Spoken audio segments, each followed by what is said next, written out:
to murag daghan tag i-share ani. Oo nga. Tapos parang imbes na maghanap ka ng butas sa ibang tao, bakit nagsispend ka ng time to criticize those people and then you're not spending time to criticize yourself. Diba? Sometimes kasi ganun tayo, nakakalimutan na natin yung sarili natin. Sabi nga sa Bible, nakalimutan ko yung exact, basta it's all about the specks in the eye, on the eye. Parang lagi tayong naghahanap ng muta sa ibang tao pero hindi natin tinitingnan or hindi natin kinukuha yung muta natin. Gets nyo? Parang maraming tao ngayon yung maghahanap ng butas, maghahanap ng mali sa ibang tao, maghahanap ng kapansanan, maghahanap ng ganito. Tapos hindi nila tinitignan yung mali sa kanila. Gets nyo? Which is sad. Kasi gising na gising ka sa ibang tao pero bulag na bulag ka sa hindi si Papa Ward.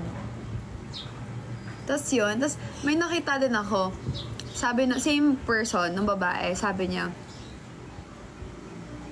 ng babae, naiinis ako dun sa kaibigan ko. Parang may nag-comment sa kanya sa TikTok niya, may nag-comment sa TikTok niya, tapos parang nagsusumbong, napipikon, ganyan. Sabi, naiinis ako dun sa kaibigan ko kasi kapag ka may bago siyang ganito, kapag ka may bago siyang gamit or pupunta siya sa gantong restaurant or somewhere, lagi siyang nagpo-post and I feel like she's bragging about it. Ganon.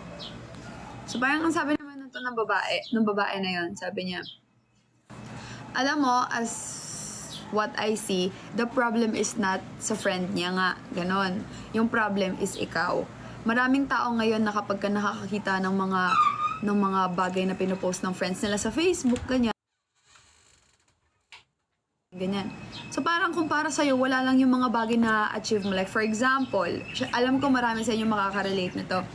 For example, bumili ka ng Starbucks and then in-story mo. Story that the reason why we have story on our social media accounts is for us to have the memory and as well na ma-post natin or like pakita natin kung anong, di ba yung iba nga random, yung iba sky lang, yung iba daliri lang, yung iba lang, alam mo yun, like you can post whatever you want since it's your channel, it's your social media, it's your story. You can post whatever you want, di ba? And then sometimes yung mga small achievements sa atin or big achievements sa atin, para sa iba, wala lang yun. Like, for example, nag-Starbucks ka. Diba, ang daming tao na, ano ba naman yung pating Starbucks na pinopost niya pa? Diba, yung mga, like, ano ba naman yung pating Starbucks na story pa, ganyan. I mean, for that person na nagsasabi ng ganon, casually siguro siya, lagi nagsa-Starbucks. But for those people na bihira mag-Starbucks and big deal sa kanila yung 200, 300 na coffee, diba, I mean, bakit naman wala namang masama doon, 'di ba? Gets nyo? Walang mali na maging masaya ka, i-celebrate mo yung small wins mo and stuff. And kung lagi naman din nakaka-experience ng ganun, which is ako ganun din ako eh. Lalo na pagkapadala sa akin, lagi ko talaga yung pinopost and stuff. Parang sabi niya, hindi ba dapat, kung ayaw mo dun sa tao or ayaw mo nakikita niya, di ba dapat i-block mo na lang or i-mute mo na lang or wag mo na lang pansinin? Kasi di ba, happiness niya yun eh. Kung yung happiness ng ibang tao nagiging galit ka, may mali sa'yo. Unless siguro mayabang siya, maintindihan ko, kahit naman ako mapipikon ako sa mayabang, pinaka-ayaw ko yung mayabang.